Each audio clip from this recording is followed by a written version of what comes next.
It was Christmas night, and I sat at the dinner table trying to breathe through the smell of roasted turkey and fake holiday cheer. My mother clapped her hands together and leaned toward my brother. "Noah, tell us again about your promotion." He grinned, lifting his glass. "Regional head. They said I'm the only one who can handle the big clients." My father laughed loudly. "Of course. My son is born to lead." I forced a smile and stared at my empty plate. Mom turned to me. "Ethan, why are you so quiet? You could learn something from your brother." "I'm just listening," I whispered. "No ambition," Dad muttered under his breath, loud enough for me to hear. I swallowed hard. "I'm doing fine." "Fine is not good," Mom snapped. "Look at Noah.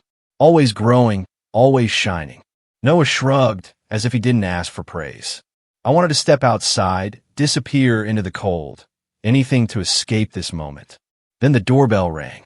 "Oh, she's here," Noah said suddenly, jumping to his feet. "She?" I repeated. The door opened, and I heard a voice I thought I would never hear again. "Merry Christmas." Lily walked into the dining room, wearing a red dress and a smile. My heart stung like someone pressed burning metal against it. My mother squealed. "Lily, oh, we've missed you." My voice cracked. What is she doing here?" Lily avoided my eyes. "It's been a long year, Ethan. I hope we can be mature tonight." I clenched my hands under the table. "Mature?" Dad waved his fork. "Don't start drama. Tonight is about family." Noah placed his arm around her shoulder. "Actually, we have an announcement."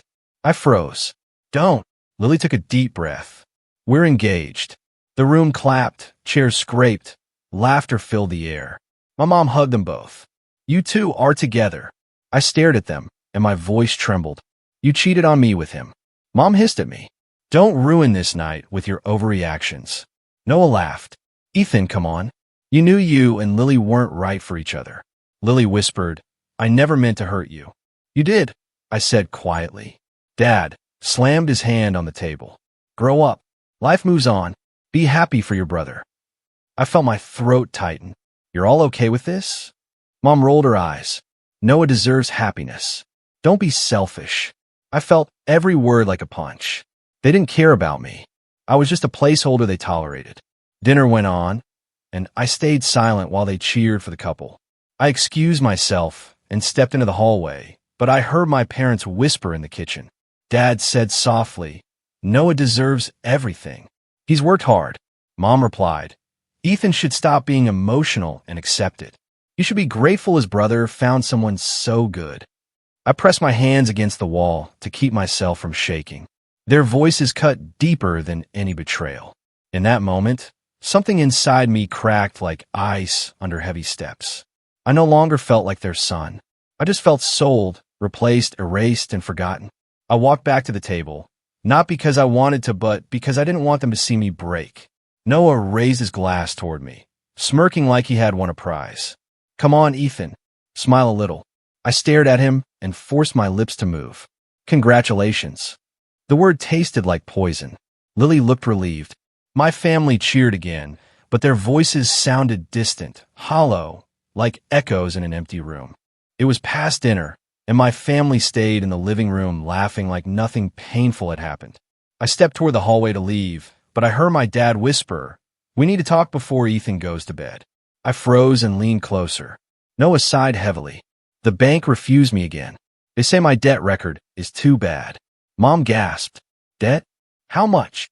"Enough to ruin me if I don't fix it," he muttered. "But I have a plan." I heard him drag a chair. "Ethan can sign the loan. His record is clean." My chest tightened. Dad asked, "You think he'll agree?" Noah laughed softly. "He doesn't fight back. He'll sign anything if we push him." Mom said proudly, "And it'll help the family. He should do it." I stepped into the room. "Help how?" I asked coldly. Everyone turned. Noah smiled like this was normal. "Hey, perfect timing. Sit down." "No," I said, trying to stay calm. "What loan?" Dad waved a stack of papers. "Just a signature. A Christmas gift to the family." "That's not a gift," I replied. "That's my name. My future." Mom rolled her eyes. "Stop being dramatic." I frowned. "What is this debt for?" Noah rubbed his neck. "A few investments. A little gaming. Gambling," I whispered. Lily, sitting on the couch with her phone, smiled. "He's just trying to build a life." Noah has potential. You should support him. It's a legal debt, I said. Dad stepped closer. Listen, Ethan. We raised you, fed you, paid for your things. Why can't you help your brother when he needs it? Mom added sharply. You owe the family. Stop acting like some victim. I didn't ask to be used, I said quietly. Lily shrugged. Noah is the future of this family. You're just you. Noah leaned forward. It's simple. Sign it. I shook my head. No. Dad's voice hardened. So you want your brother to go to jail? You want to destroy our name? Mom crossed her arms. You would let us fall apart over a small signature. My voice broke. You don't care about me. We care about the family, Dad said. Do your part. I felt trapped.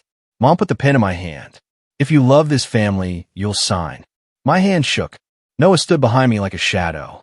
Lily whispered, just sign, Ethan. It's not like you'll ever need success for yourself. Tears stung my eyes. My heart felt like it was being traded for something worthless. I signed the papers. Dad sighed with relief. Good. Finally.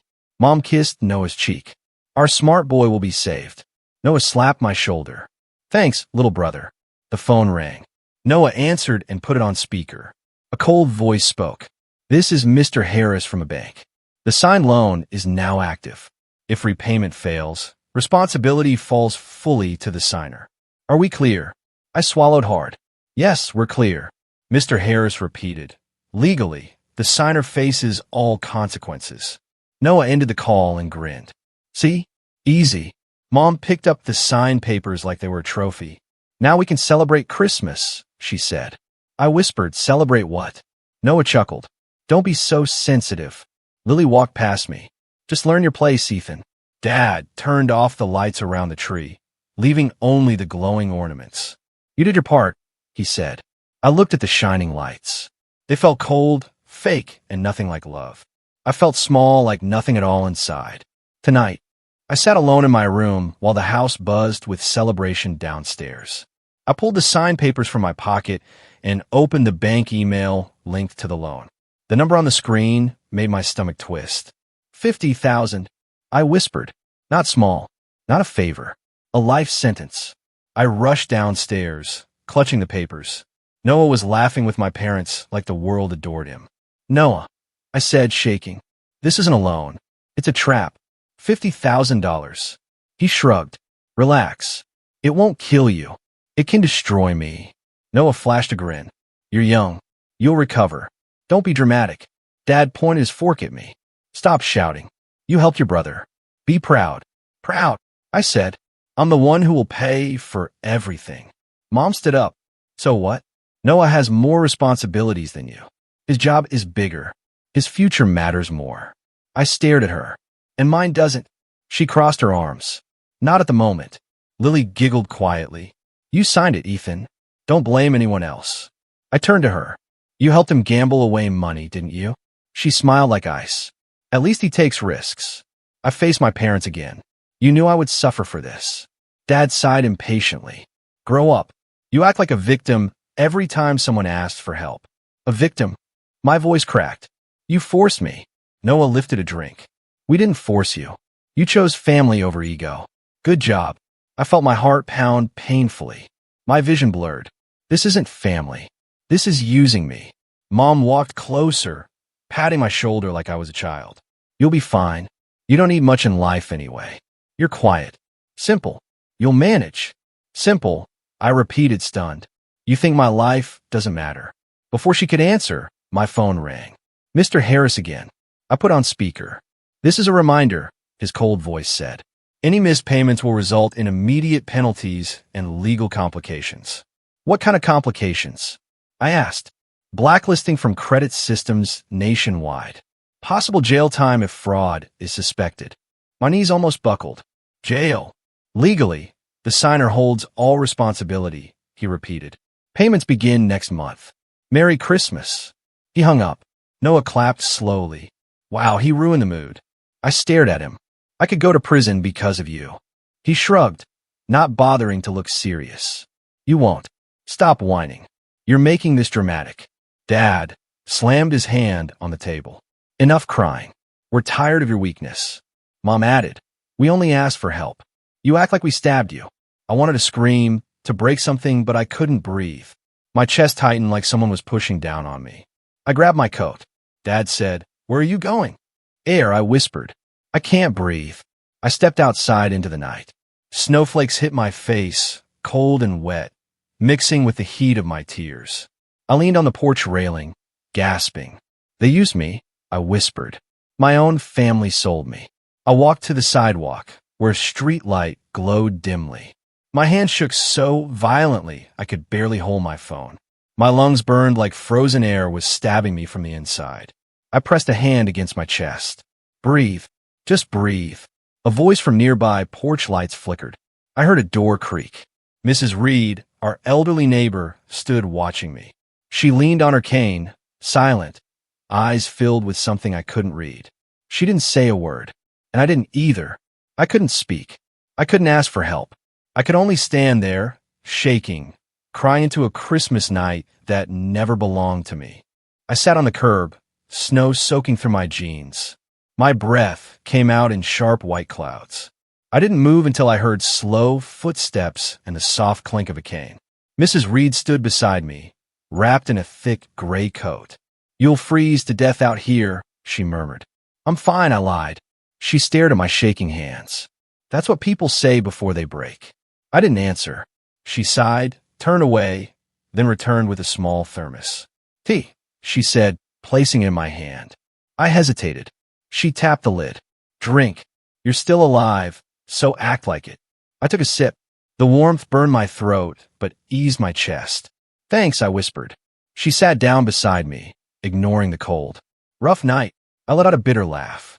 "My family sold me for debt." She didn't look shocked. "Your father once borrowed money from me." I turned to her. "He did. Never paid it back. Claimed he forgot." I didn't forget. My jaw tightened. "I didn't know." Her eyes narrowed. "No is worse. He's taken money from people around here. Promised to return double." Sounded smart until people realized it was all lies. "You're saying he scammed them?" She shrugged. "Call it whatever you like. Their luck is ending soon.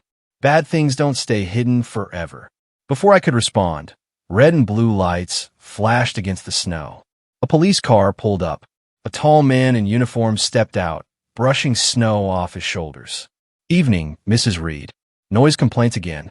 She pointed toward my house. "In there. But there's something bigger tonight, Daniel." He glanced at me. "You okay?" I wiped my eyes. "No." Mrs. Reed leaned closer to him. "Noah Cole. Illegal gambling debt. Borrowed money from neighbors. Forced this boy to sign a loan." Officer Daniel looked at me. "Is that true?"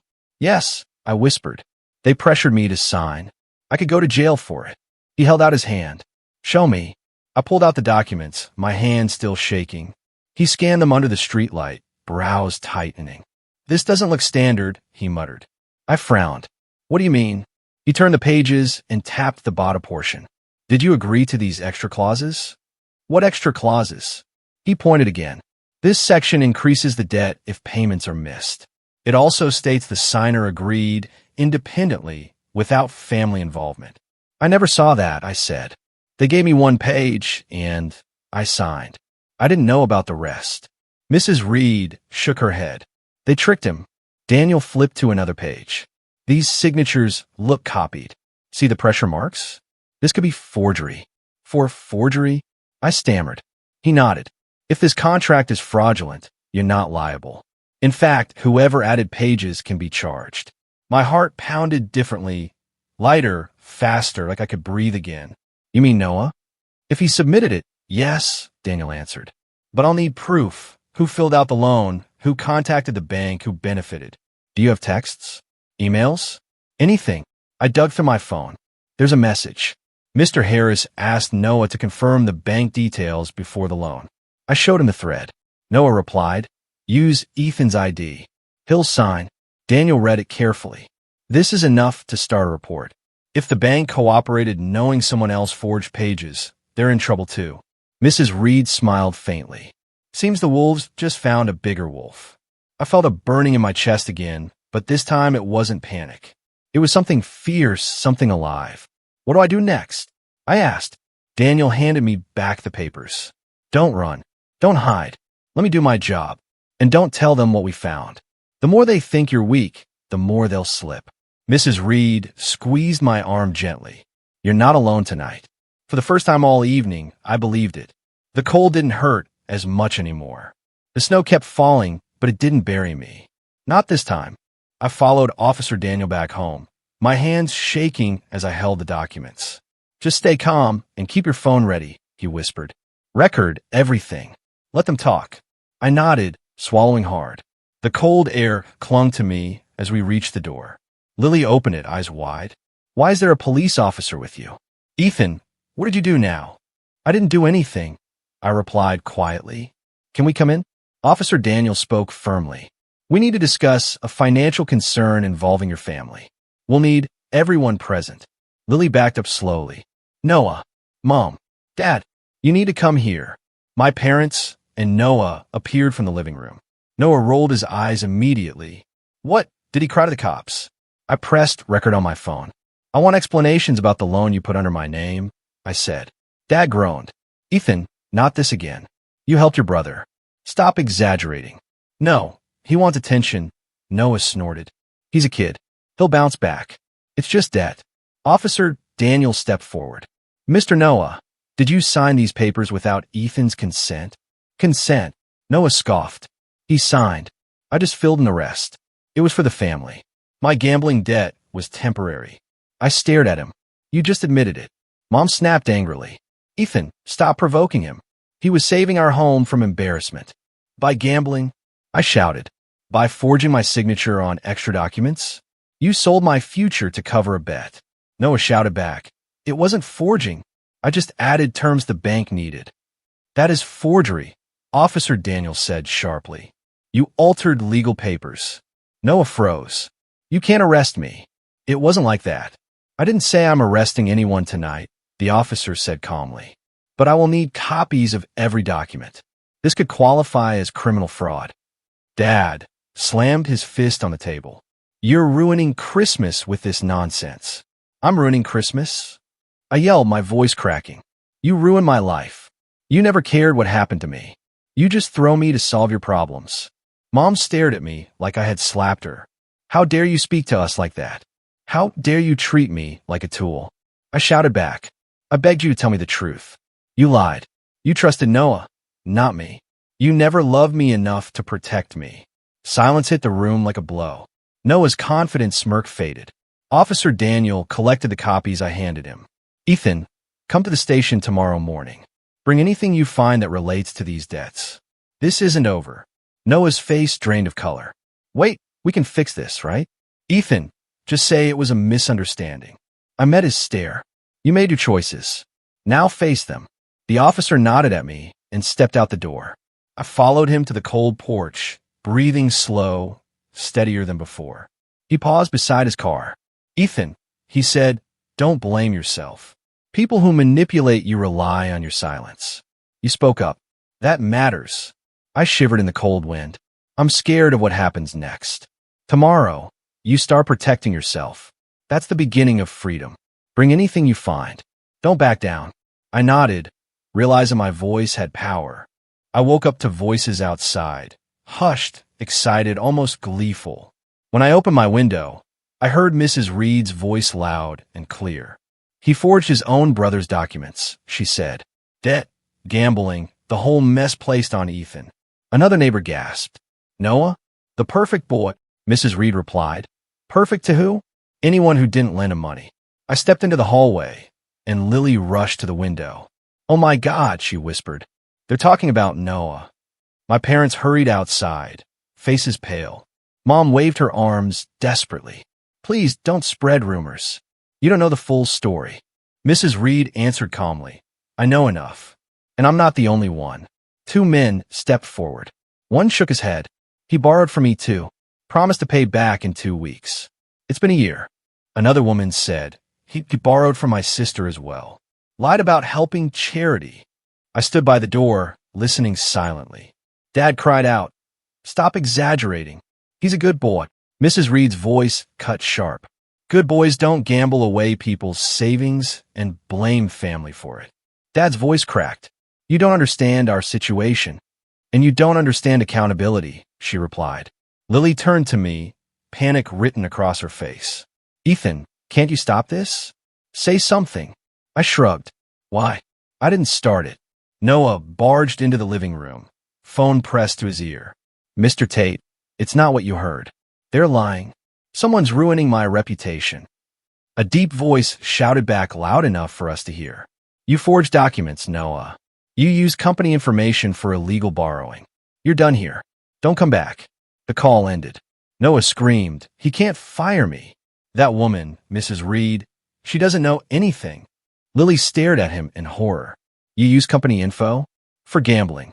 It was temporary, he yelled. I was going to pay it back. I leaned against the doorway, quietly. Noah noticed and pointed at me. You did this. You told him. I shook my head. I didn't call anyone. Mom ran to Noah. They're lying about you. Honey, don't listen to them. Another neighbor called out. We're just telling the truth. The police were here last night. We all saw. Noah stormed outside. Stop talking about me. You're ruining my life. A neighbor laughed bitterly. You ruined ours when you took our money, boy. Noah's breath shook. I didn't steal. I borrowed. The same neighbor snapped. Borrowing is asking. You threatened people to shut up when they demanded it back. Noah's eyes widened. I never threatened anyone. The woman from earlier shouted. You said you'd sue us for harassment if we kept asking. People murmured in agreement. Lily slowly backed away from Noah. I didn't sign up to marry someone like this, she whispered. Noah spun toward her. You're leaving too? You said you loved me. She looked terrified. I love the person I thought you were. Mom screamed at her. Don't abandon him now. This is when he needs you. Lily shook her head. I can't go down with him. Dad shouted at the crowd. Stop humiliating us. Our family doesn't deserve this. Mrs. Reed answered sharply. Ethan didn't deserve it either. Noah dropped to his knees, clutching his head. You all wanted me to fail. You're jealous. You always were. The crowd stared, silent, disappointed, tired. He glared at me. You're happy now, aren't you? I held his gaze. I didn't smile, didn't nod, didn't say a word. For the first time, I didn't defend anyone. I just watched as Noah fought for the dignity he'd stolen from others. Karma didn't need my voice. It spoke for itself. I stepped outside to get some air, and before I could close the door, Lily tugged my sleeve. Ethan, wait, she whispered. I sighed. What do you want? She glanced around to make sure no one was listening, then softened her voice. I wanted to say sorry. For what? I asked flatly. For everything, she breathed. I made a mistake choosing Noah. I thought he could take care of me, that he'd be successful, but I raised an eyebrow. So that's what you're sorry for. She flinched. I'm sorry for hurting you. I didn't realize how much you cared about me. Maybe I was too immature to see it. I leaned against the wall, arms crossed. You did realize. You just didn't care. Her eyes watered. She reached for my hand. Do you still love me? Even a little. I couldn't stop it. A laugh escaped me. Loud, genuine, echoing in the cold air. It startled both of us. She blinked, confused. Why are you laughing? Because that question used to break me, I said. Now it's just sad. Before she could speak again, Noah stormed outside. His eyes were wild. Why are you laughing with her? Lily backed away. Noah, calm down. Don't tell me to calm down, he snapped. You just told him you chose the wrong person, didn't you? Her face went pale. I didn't say it like that. Mom rushed outside, voice sharp. You ungrateful girl. After everything our family did, you want to blame us? Dad joined her. You used our son, and now you're trying to crawl back to Ethan? I shook my head. No one used me. I'll let it happen. That's different. Mom ignored me. She pointed at Lily. You're the reason Noah's stressed. You push him into gambling with your expensive tastes. Lily gasped. What? You all praised him for spending money. You told him to look successful. You gave him money yourselves. Dad shouted. We did it to support him, not to destroy him. Noah roared. All of you pressured me. You wanted me to be perfect. You never let me fail. Mom screamed back. We did everything for you, and you repay us with humiliation. Lily snapped. You pampered him into a monster. Noah pointed at me. This is all Ethan's fault. He wants us to fight. I lifted my hands. I haven't said anything for 5 minutes. They kept screaming, blaming each other, desperate to avoid responsibility. Lily cried. My parents yelled. Noah raged. Their voices turned into a storm of accusations. Stop yelling at me. You ruined him. You used me first. You forced me to be perfect. You betrayed us. I watched quietly. It was the loudest silence I'd ever felt inside. Their chaos sounded far away, like it didn't belong to me anymore. I turned toward the street. Ethan, where do you think you're going? Dad shouted. Mom shrieked. Come back here. Don't you walk away from this. Noah yelled. I need you. You can't leave when it's your fault too. Lily whispered, please don't go. Their voices trembled, cracked, desperate. I didn't look back. It's not my job to fix what you broke, I said, barely loud enough for them to hear. The cold wind hit my face, but it felt lighter than the air inside that house. My feet kept moving, step by step, away from everything I once wanted to belong to. I didn't need revenge. I didn't need apologies. I didn't need them. Their world was collapsing on its own. For the first time in my life, I felt free. I stood outside, breathing slowly as snow drifted around me. Officer Daniel walked over, brushing flakes off his coat. Ethan, he said, I just confirmed everything. With the recorded confession and forged documents, Noah will be facing charges. You'll be cleared completely. I let out a shaky breath. So, I won't go to jail? My name won't be ruined. He shook his head. No, your brother is responsible, not you. And you shouldn't stay here tonight. They're angry, scared, and desperate. It's not safe. I frowned. Where'd I even go? Mrs. Reed stepped beside him, arms full of grocery bags. You can stay at my house tonight. I don't have much, but it's warm. Better than this circus. I hesitated. I don't want to cause trouble. She smiled gently. Honey, trouble is when good people stay where they're hurt. You're a kind boy who deserves better. Her words hit harder than the cold wind. I nodded. Thank you. Really? Officer Daniel added, I'll check on you tomorrow. We'll finalize paperwork and get everything sorted. Just focus on taking care of yourself tonight. I glanced toward my house. Voices still echoed inside, blaming, panicking, tearing each other apart. Mrs. Reed nudged me. Go grab what you need. Only what you need. Inside, my parents didn't even notice me enter. Dad yelled at Noah. Mom yelled at Lily. Noah shouted back, wild and broken. Lily defended herself through tears. It was a collapsing tower, every brick shaking. I walked to my room, grabbed a small backpack, filled it with essentials. Wallet, ID, charger, 2 shirts. That was it. I stared at the things I used to think mattered. Trophies, old photos, books, clothes, none of them felt like mine anymore. As I zipped my bag, Noah's voice cracked through the hall. This is your fault. You ruined everything. Mom screamed. Ethan isn't here anymore, you idiot. Stop blaming him. Lily sobbed. You lied to me too. You deserve this. I sighed quietly. They'll never understand. I stepped out of my room and paused in the doorway. No one looked at me. They were too busy fighting for a life built on lies. I realized there was nothing left here worth holding on to. I whispered, mostly to myself, goodbye. No one heard it. Not that they ever listen anyway. Outside, the snow wrapped the streets in white silence. Mrs. Reed waited patiently. All packed. Yeah, I said. Just the basics. She nodded. Basics are enough when you're starting fresh. Officer Daniel walked to his car. Get some rest, Ethan. Merry Christmas. I almost laughed. Merry Christmas, I repeated softly. Mrs. Reed walked beside me as we headed down the street. You look lighter already. I feel strange, I admitted.